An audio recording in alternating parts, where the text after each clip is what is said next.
Salut à tous et bienvenue sur ce tutoriel. On va parler donc du coup du script Blackbox to JPMF ou plutôt la meilleure façon de convertir un fichier vidéo en format MP4 conforme pour le script.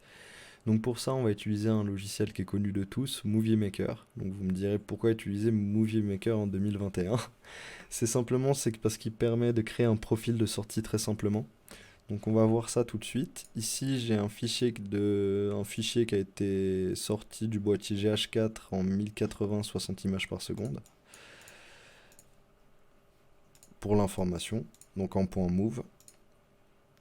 Tout de suite on va ouvrir Movie Maker, on insère notre vidéo dans notre timeline tout simplement. Ici nous allons cliquer sur la partie de sortie, enfin sur la partie export et créer un paramètre personnalisé. C'est là en fait où tout va se faire. Ici on met un nom, peu importe. Je mets de GoPro. GoPro, parce que j'ai déjà créé un profil. La largeur de ma vidéo 1920 par 1080. Ici ça va être une valeur très importante à respecter. Ça va être le 14000, une sortie de 14000 kilobits par seconde. La fréquence d'image aussi, là typiquement c'est une vidéo qui est en 60 images par seconde, mais je vais la laisser passer en 29,97 images par seconde. Ça aussi c'est très important à laisser. Une fois que le profil a été créé, on enregistre. On ferme tout ça, on retourne sur le bouton d'export et on utilise le profil tout juste enregistré. On fait bien attention que sur le type de fichier, le format MP4 soit bien sélectionné. Donc, je vais mettre conv enregistré.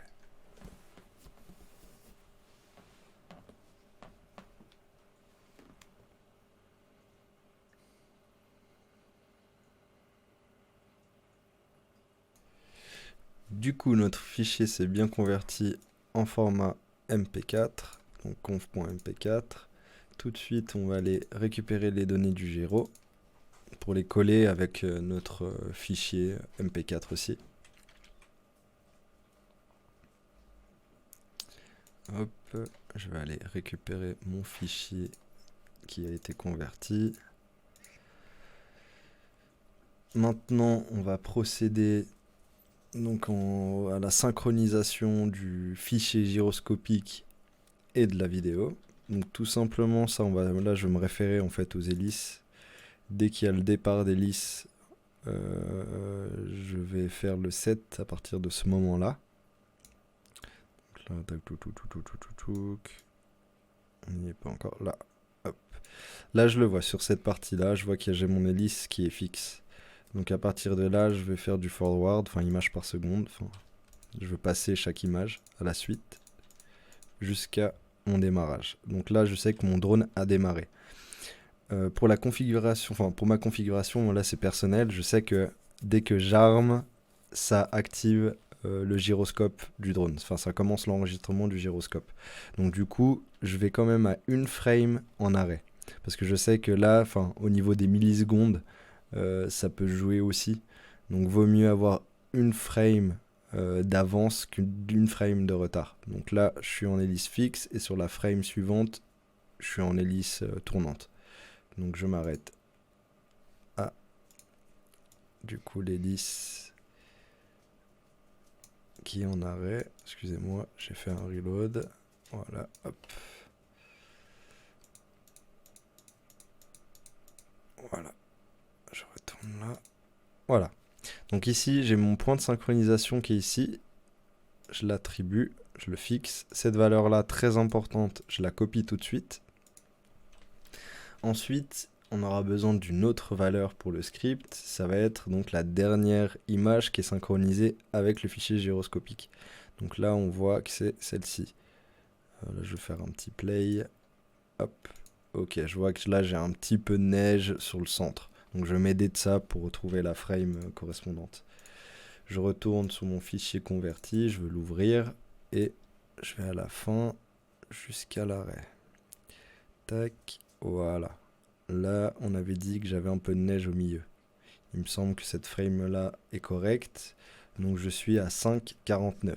Donc ça c'est la deuxième valeur à respecter. 5,49. Je vais sur mon petit script, donc Blackbox2GPMF. Ici on sait que la valeur de fin c'est 5,49. La valeur de début c'est une logique, c'est 0,0. Le start offset, c'est la valeur qu'on a été copiée sur le fichier gyroscopique tout à l'heure. Donc ça, on le met 2 fois. Voilà.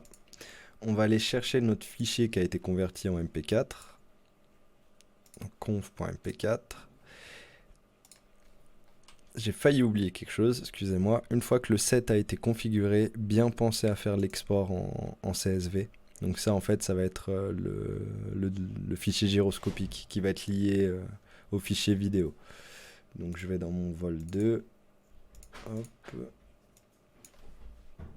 Je vais mettre vol tout simplement. Tac.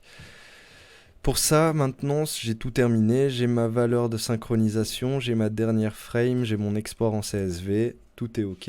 Maintenant, je peux récupérer donc mon fichier qu'on a exporté du fichier gyroscopique. Et on peut procéder.